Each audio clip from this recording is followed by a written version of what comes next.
Welcome to big news. నేను మీ గౌసుద్దీన్ షేక్. ఉన్నదే రాస్తా, చూసిందే చెప్తా. గులాబీ పార్టీ అదే బీఆర్ఎస్ పార్టీ సర్వాధినేత మాజీ ముఖ్యమంత్రి కేసీఆర్ కల్వకుంట్ల చంద్రశేఖరరావు ఎప్పుడు ఎలాంటి రాజకీయ నిర్ణయాలు తీసుకుంటారో ఆయన ప్రత్యర్థులకే కాదు, ఆయన వెంట ఉన్న వారికి కూడా ఒక పట్టాన అర్థం కావు. ఈసారి ఆయన మరో కీలక నిర్ణయం తీసుకున్నట్లు తెలుస్తోంది. లోక్సభ ఎన్నికలు సమీపిస్తున్న తరుణంలో రంగారెడ్డి జిల్లాలోని చేవెళ్లకు సంబంధించి ఆయన ఎవరు ఊహించని ఒక బిగ్ షాక్ వంటి నిర్ణయం తీసుకున్నట్లు సమాచారం.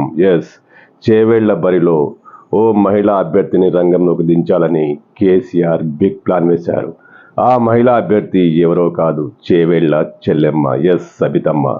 మహేశ్వరం నియోజకవర్గం ఎమ్మెల్యే సబితమ్మను చేవెళ్ల లోక్సభ బరిలోకి దించాలని కేసీఆర్ అనూహ్యమైన నిర్ణయం తీసుకున్నారట. ఇప్పుడు ఈ విషయం మీడియా వర్గాల్లోనూ రాజకీయ వర్గాల్లోనూ హాట్ టాపిక్గా మారింది. మీడియాలో అయితే ఈ విషయం దాదాపు కన్ఫర్మ్ చేసేశారు. ఇది బీఆర్ఎస్ నుంచి, అంటే తెలంగాణ భవన్ నుంచి వచ్చిన వార్తేనని మీడియా వర్గాలు పేర్కొంటున్నాయి.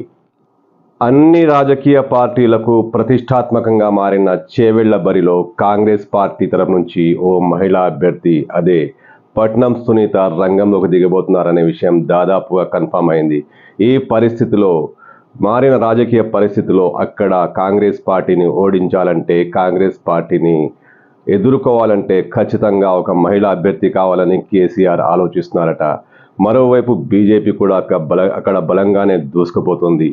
బీజేపీ కాంగ్రెస్లు రెండు బాగా పోటాపోటీ వాతావరణంలో ఉన్న నేపథ్యంలో అక్కడ నెగ్గుకు రావాలంటే ఇప్పుడున్న రంజిత్ రెడ్డితో కాదని, ఇప్పుడు అక్కడికి చేవెళ్లకు సబితమ్మను పంపిస్తేనే మంచి ప్రయోజనం ఉంటుందని కేసీఆర్ దాదాపు ఒక నిర్ణయానికి వచ్చారట.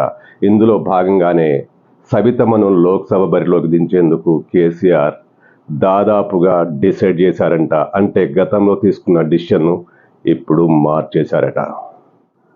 ప్రస్తుతం చేవెళ్లలో కొనసాగుతున్న రాజకీయ పరిస్థితుల నేపథ్యంలో ధీటైన అభ్యర్థి సబితమ్మనే అంటూ కేసీఆర్ ఒక నిర్ణయానికి వచ్చారట. ఎందుకంటే ఆమెకు సుదీర్ఘ రాజకీయ అనుభవం ఉంది. గత శాసనసభ ఎన్నికల్లోనూ కాంగ్రెస్ బీజేపీలను ధీటుగా ఎదుర్కొంటూ ఆమె మహేశ్వరం నియోజకవర్గంలో విజయం సాధించారు.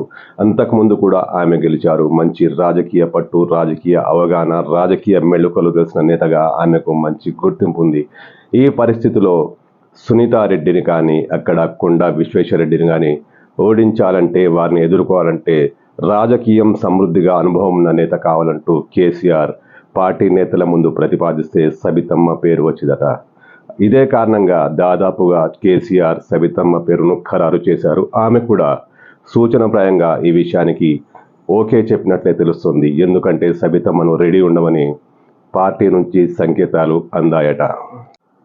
అయితే మరో ప్రచారం కూడా జరుగుతోంది. సబితమ్మ చేవెళ్ల నుంచి పోటీ చేసేందుకు పార్టీ హైకమాండ్ నిర్ణయానికి తలవొగ్గారు, ఓకే చెప్పారు. కానీ ఒక చిన్న షరతు పెట్టారట.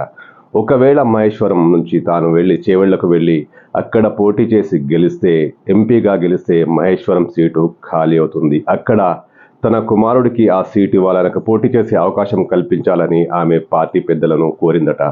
దీనికి కూడా పార్టీ నాయకత్వం దాదాపు ఓకే చెప్పిందట.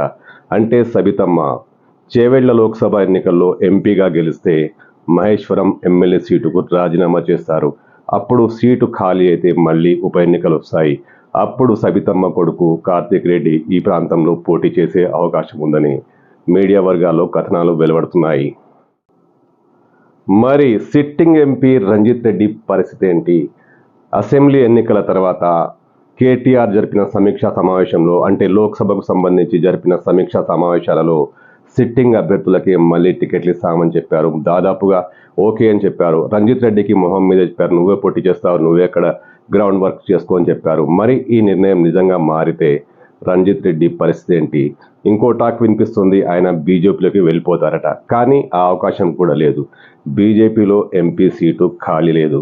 అక్కడ కొండా విశ్వేశ్వరరెడ్డి ఇప్పటికే గ్రౌండ్ వర్క్ చేసుకున్నారు. దాదాపు ఆయనకే టికెట్ వచ్చే అవకాశం ఉంది. ఈ పరిస్థితిలో రంజిత్ రెడ్డికి అన్ని మార్గాలు మూసుకుపోయినట్టే. ఆయన బీఆర్ఎస్లోనే ఉంటారా, లేక వేరే అవకాశాల కోసం కాంగ్రెస్ పార్టీలో జంప్ అవుతారా? ఏమో, రాజకీయంలో ఎప్పుడు ఏమైనా జరగవచ్చు.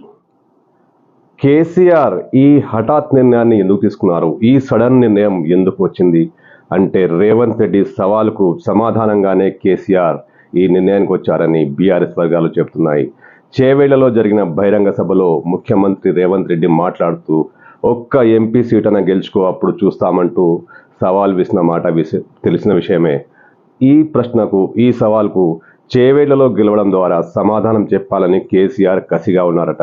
అంటే రేవంత్ రెడ్డి సవాల్కు ప్రతి సవాల్గా సబితమ్మను పోటీలోకి దించి రేవంత్ రెడ్డి సొంత జిల్లాలోనే ఆయనకు చెక్ పెట్టాలని కేసీఆర్ భారీ స్కెచ్ వేశారు. నిజంగానే ఈ బిగ్ స్కెచ్ అమల్లోకి వస్తుందని చెప్తున్నారు మీడియా వర్గాల్లోనూ బీఆర్ఎస్ వర్గాల్లోనూ లీకులు చాలా బలంగా వినిపిస్తున్నాయి. ఈ స్కెచ్ అమల్లోకి వస్తే రంగారెడ్డి జిల్లా ముఖ్యంగా చేవేళ్ల రాజకీయం రంగు మారిపోతుంది. సబితమ్మ సొంత గడ్డ చేవేళ్ల. ఆమెకు చేవేళ్ల చెల్లెమ్మ అని పేరు. వైఎస్ రాజశేఖర రెడ్డి ఆమెను చేవేళ్ల చెల్లెమ్మగానే పిలిచేవారు. ఇప్పటికీ చేవేళ్లలో అన్ని ప్రాంతాల్లో సబితమ్మకు మంచి పట్టుంది. గతంలో మంత్రిగా పనిచేసిన అనుభవం కూడా అన్ని ప్రాంతాల ప్రజలతో ఆమెను మమేకం చేసింది. ఈ పరిస్థితిలో చేవేళ్ల నుంచి సబితారెడ్డి పోటీ చేస్తే కాంగ్రెస్ పరిస్థితి ఏంటి? కాంగ్రెస్ నుంచి సునీతారెడ్డి ఎంతవరకు పోటీ ఇవ్వగలుగుతారు? కాంగ్రెస్ ఇప్పుడు బలంగానే ఉంది, అధికారంలో ఉంది. ఒకవైపు కాంగ్రెస్, మరోవైపు బలమైన అభ్యర్థి కొండా విశ్వేశ్వరరెడ్డి. మధ్యలో సబితమ్మ. గెలుపెవరిదో వచ్చే ఎన్నికల్లోనే అసలు విషయం తెలిసిపోతుంది.